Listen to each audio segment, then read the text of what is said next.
Bonjour et bienvenue à notre méditation. Aujourd'hui, c'est le 29 janvier. Je voudrais lire avec vous dans 2 Pierre, chapitre 1, verset 1. Simon Pierre, serviteur et apôtre de Jésus-Christ, à ceux qui ont reçu, on partage une foi de la même valeur ou du même prix que la nôtre. Par la justice de notre Dieu et du Seigneur Jésus-Christ.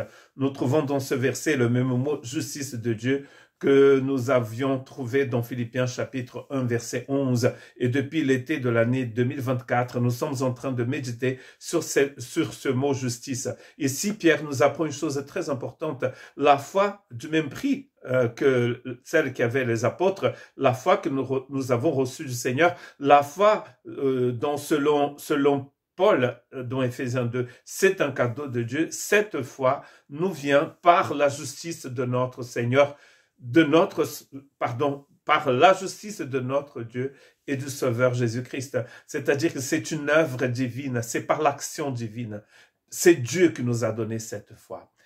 Regardez maintenant, ou écoutez plutôt, les résultats de cette justice de Dieu en nous, du travail de cette justice de Dieu en nous. Sa divine puissance nous a donné tout ce qui contribue à la vie et à la piété, au moyen de la connaissance de celui qui nous a appelés par sa propre gloire et par sa vertu. Sa divine puissance nous a donné tout. Donc cela veut dire que vous n'avez pas besoin d'inventer ni le salut, ni la vie que Pierre appelle ici la piété. C'est-à-dire c'est la vie normale, c'est la vie que Dieu veut que vous viviez sur cette planète.